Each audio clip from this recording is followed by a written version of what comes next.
Hi friends, welcome to Chapters of Sumi Faris. ഇന്ന് ഞാൻ വന്നിട്ടുള്ളത് നമുക്ക് പച്ചരി കൊണ്ട് ഉണ്ടാക്കാൻ പറ്റുന്ന 4 ബ്രേക്ക്ഫാസ്റ്റ് ഐഡിയാസ് ആയിട്ടാണ്. വളരെ ഹെൽത്തി ആയിട്ടുള്ള ഡിഷസ് ആണിത്. നമ്മൾ ഷുഗറും ഓയിലൊന്നും യൂസ് ചെയ്യാതെ ഉണ്ടാക്കുന്നത് കൊണ്ട് തന്നെ നല്ല ഹെൽത്തി ആയിട്ടുള്ള 4 റെസിപ്പീസ് ആണ്. അപ്പോൾ എല്ലാവരും ഒന്ന് വീഡിയോ കണ്ടു നോക്കൂ.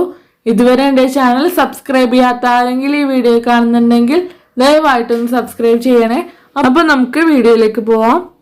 ഞാനിവിടെ 4 കപ്പ് പച്ചരി വെള്ളത്തിൽ നല്ലതുപോലെ ഒന്ന് കഴുകിയിട്ട് ഒന്ന് കുതിരാനായിട്ട് വെച്ചിട്ടുണ്ടായിരുന്നു. ഇപ്പൊ എനിക്കിത് നല്ലതുപോലെ കുതിർന്ന് കിട്ടിയിട്ടുണ്ട്. ഇനി ഇത് നമുക്കൊരു മിക്സിയിലെ ജാറിലേക്ക് ഒന്ന് ഇട്ട് കൊടുത്ത് നന്നായിട്ടൊന്ന് അരച്ചെടുക്കാം. അത്യാവശ്യം വെള്ളം ഒഴിച്ചു വേണം നമ്മളിത് അരച്ചെടുക്കാനായിട്ട്. ഒട്ടും തരികളൊന്നും ഇല്ലാതെ ഞാനിപ്പോൾ നല്ലതുപോലെ അരച്ചെടുത്തിട്ടുണ്ട്. ഇനി ഇത് നമുക്കൊരു പാത്രത്തിലേക്ക് ഒന്ന് മാറ്റി കൊടുക്കാം. ഇപ്പോൾ ഞാൻ പകുതി പച്ചരിയാണ് അരച്ചെടുത്തിട്ടുള്ളത്. ഇനി ഇതിലേക്ക് നമുക്ക് ആവശ്യത്തിന് ഉപ്പിട്ട് കൊടുക്കാം. ഒരു 1/4 കപ്പ് തേങ്ങ ചിരവിയത് കൂടി ഇട്ട് കൊടുക്കുന്നുണ്ട്. ഇനി ഇത് നമുക്ക് നല്ലതുപോലെ ഒന്ന് മിക്സ് ചെയ്തെടുക്കാം. ഇപ്പോൾ നമ്മുടെ ഫസ്റ്റ് 2 ഡിഷസ് തയ്യാറാക്കാൻ ആവശ്യമായിട്ടുള്ള ബാറ്റർ റെഡി ആയിട്ടുണ്ട്. ഇത്രയും ലൂസായിട്ടുള്ള ഒരു ബാറ്ററാണ് നമുക്ക് ആവശ്യമായിട്ടുള്ളത്. ഇനി നമുക്കിതെങ്ങനെ പ്രിപ്പയർ ചെയ്യാമെന്ന് നോക്കാം. ഞാൻ ഇരുമ്പിൻ്റെ ചീനച്ചട്ടി ഉപയോഗിച്ചിട്ടാണ് ഈ അപ്പം തയ്യാറാക്കാൻ പോകുന്നത്. നിങ്ങൾക്ക് വേണമെങ്കിൽ ഫ്രൈയിങ് പാനും ഉപയോഗിക്കാം. ഇനി ഇതിലേക്ക് ഞാൻ കുറച്ച് എണ്ണ ഒഴിച്ചു കൊടുത്തിട്ടുണ്ട്. എണ്ണ ചൂടായി വരുമ്പോൾ നമുക്കിതിലേക്ക് ചെറുതാക്കി കട്ട് ചെയ്തിട്ടുള്ള ചെറിയ ഉള്ളി ഇട്ട് കൊടുക്കാം. ഞാൻ ഏകദേശം 2 ചെറിയ ഉള്ളി ഇതിലേക്ക് ഇട്ട് കൊടുത്തിട്ടുണ്ട്. ഇനി ഇത് നമുക്ക് നല്ലതുപോലെ ഒന്ന് ഫ്രൈ ചെയ്തെടുക്കാം. ഉള്ളി നല്ലതുപോലെ മൊരിഞ്ഞു വരുമ്പോഴാണ് അപ്പത്തിന് നല്ല ടേസ്റ്റ് ഉണ്ടാവുക. ഇപ്പോൾ ഉള്ളി നല്ലതുപോലെ മൊരിഞ്ഞു കിട്ടിയിട്ടുണ്ട്. ഇനി ഇതിലേക്ക് നമ്മുടെ ബാറ്റർ നമുക്ക് ഒഴിച്ചു കൊടുക്കാം. ഞാനിതിലേക്ക് 2 തവി ബാറ്ററാണ് ഒഴിച്ചു കൊടുക്കുന്നത്. ഇനി ഇതൊന്ന് അടച്ചു വെച്ച് നമുക്കൊരു 5 മിനിറ്റ് കുക്ക് ചെയ്തെടുക്കാം. നിങ്ങൾ എടുത്തിട്ടുള്ള പാത്രത്തിൻ്റെ അനുസരിച്ച് ഇതിൻ്റെ കുക്കിംഗ് ടൈമൊക്കെ മാറി വരാം. ഇനി ഇത് ഞാനൊന്ന് തുറന്നു നോക്കുന്നുണ്ട്. അടിഭാഗം നല്ലതുപോലെ കുക്കായിട്ടുണ്ട്. ഇനി നമുക്കിതൊന്ന് മറിച്ചിട്ട് കൊടുക്കാം. ഇനി ഇത് ഒന്നുകൂടെ അടച്ചു വെച്ച് ഞാൻ കുക്ക് ചെയ്തെടുക്കുന്നുണ്ട്. ഇപ്പോൾ നമ്മുടെ ഫസ്റ്റ് അപ്പം റെഡി ആയിട്ടുണ്ട്. വളരെ ടേസ്റ്റിയാണ് നമ്മൾ ഇങ്ങനെ ഉണ്ടാക്കുമ്പോൾ. ഈ അപ്പം നമുക്ക് ചായയുടെ കൂടെ കഴിക്കാനായിട്ട് നല്ല ടേസ്റ്റ് ആണ്. വേറെ കറികളുടെ ഒന്നും ആവശ്യമില്ല. അപ്പോൾ എല്ലാവരും ഒന്ന് ട്രൈ ചെയ്ത് നോക്കുക. നമുക്ക് ഇനി അടുത്ത റെസിപ്പിയിലേക്ക് പോവാം. ഇനി ഒരു ചീനച്ചട്ടിയിലേക്ക് നമ്മൾ നേരത്തെ തയ്യാറാക്കി വെച്ചിട്ടുള്ള ബാറ്ററി ഇതേപോലെ ഒന്ന് ഒഴിച്ചു കൊടുക്കാം. ഇനി ഇത് നമുക്കൊന്ന് അടച്ചു വെച്ച് വേവിച്ചെടുക്കാം. ഇപ്പോൾ നമ്മുടെ അപ്പം കുക്കായി വന്നിട്ടുണ്ട്. നമുക്ക് ഈ അപ്പം അരിപ്പൊടി കലക്കിയിട്ട് ഉണ്ടാക്കാൻ പറ്റും. അതിലും ടേസ്റ്റ് ഇങ്ങനെ പച്ചരി കുതിർത്ത് നമ്മൾ ഉണ്ടാക്കുമ്പോഴാണ്. അതേപോലെ തന്നെ നമുക്ക് ഫ്രൈയിങ് പാനിൽ ഉണ്ടാക്കുന്നതിനേക്കാളും ടേസ്റ്റ് ഇതേപോലെ ഇരുമ്പിൻ്റെ ചീനച്ചട്ടിയൊക്കെ ഉപയോഗിച്ച് ഉണ്ടാക്കുമ്പോഴാണ്. അങ്ങനെ ഉണ്ടാക്കുമ്പോൾ നമുക്ക് പുറംഭാഗം നല്ല ക്രിസ്പി ആയിട്ട് കിട്ടും, ഉൾഭാഗം നല്ല സോഫ്റ്റ് ആയിട്ട് നമുക്ക് കിട്ടും. ഇപ്പോൾ നമ്മുടെ സെക്കൻഡ് അപ്പം റെഡി ആയിട്ടുണ്ട്. ഇനി നമുക്ക് അടുത്തത് എങ്ങനെ പ്രിപ്പയർ ചെയ്യാമെന്ന് നോക്കാം. ഇതിന് വേണ്ടിയിട്ട് ഞാൻ ബാക്കി വരുന്ന പച്ചരി കൂടി നല്ലതുപോലെ അരച്ചെടുത്തിട്ടുണ്ട്. ഇനി ഇതിലേക്ക് നമുക്ക് ഒരച്ച ശർക്കര ഇട്ട് കൊടുക്കാം.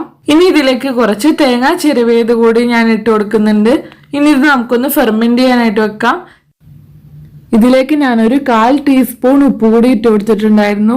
ഇനി ഇത് നല്ലതുപോലെ ഒന്ന് ഇളക്കിയ ശേഷം നമുക്കൊന്ന് ഫെർമെന്റ് ചെയ്യാനായിട്ട് വെക്കാം. ഞാനിങ്ങനെ രാവിലെ ഉണ്ടാക്കിയിട്ട് വൈകുന്നേരമാണ് അപ്പം ഉണ്ടാക്കാനായിട്ട് എടുക്കാറുള്ളത്.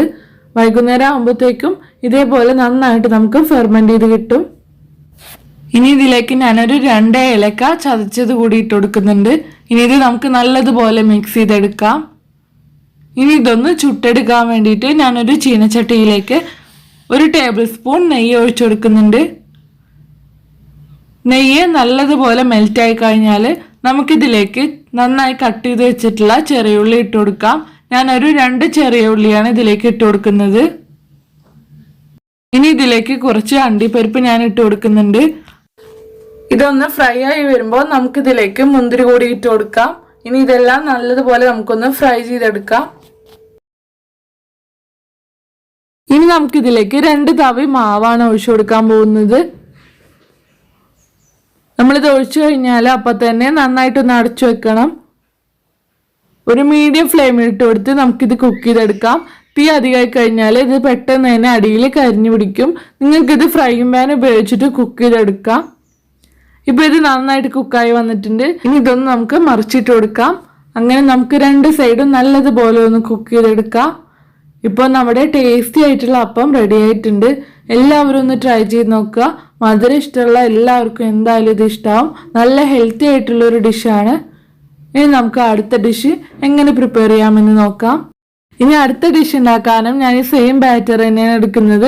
ഇനി നമുക്കൊരു ഇഡ്ഡലി തട്ടിലേക്ക് കുറച്ച് നെയ്യ് ഒന്ന് അപ്ലൈ ചെയ്ത് കൊടുക്കാം. ഇനി ഇതിലേക്ക് നമ്മുടെ ബാറ്റർ ഒന്ന് ഒഴിച്ചു കൊടുക്കാം.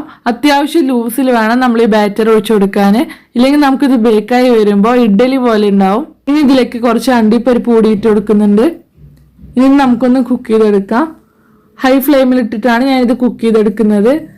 15 മിനിറ്റ് കഴിഞ്ഞിട്ടുണ്ട്. ഇനി നമുക്കിതൊന്ന് തുറന്നു നോക്കാം. വളരെ നല്ലൊരു ഷേപ്പിലാണ് നമുക്കിങ്ങനെ ചെയ്യുമ്പോൾ കിട്ടുക. നല്ല ഭംഗിയാണ് കാണാനായിട്ട്. കുട്ടികൾക്കൊക്കെ ഇങ്ങനെ ഉണ്ടാക്കി കൊടുക്കുമ്പോൾ എന്തായാലും അവർക്ക് ഇഷ്ടമാവും. നമ്മൾ ഈ ബാറ്റർ നല്ല കട്ടിയിലാണ് ഉണ്ടാക്കുന്നതെങ്കിൽ നമുക്ക് ഈ ഒരു ഷേപ്പ് കിട്ടില്ല. അപ്പോൾ എല്ലാവരും ഇതേപോലെ ഒന്ന് ട്രൈ ചെയ്ത് നോക്കുക. എന്തായാലും നിങ്ങളുടെ മക്കൾക്കൊക്കെ ഇഷ്ടമാവും. അതേപോലെ തന്നെ നല്ല ഹെൽത്തി ആയിട്ടുള്ളൊരു ഡിഷാണ്. എല്ലാവരും എന്തായാലും ഒന്ന് ട്രൈ ചെയ്ത് നോക്കുക. അപ്പോൾ എല്ലാവരും ഇതേപോലെ ട്രൈ ചെയ്ത് നോക്കിയിട്ട് നിങ്ങളുടെ ഫീഡ്ബാക്ക് താഴെ കമൻറ്റ് ബോക്സിൽ എഴുതി അറിയിക്കാനായിട്ട് മറക്കരുത്. ഇതുവരെ എൻ്റെ ചാനൽ സബ്സ്ക്രൈബ് ചെയ്യാത്ത ആരെങ്കിലും ഈ വീഡിയോ കാണുന്നുണ്ടെങ്കിൽ ദയവായിട്ടൊന്ന് സബ്സ്ക്രൈബ് ചെയ്യുക.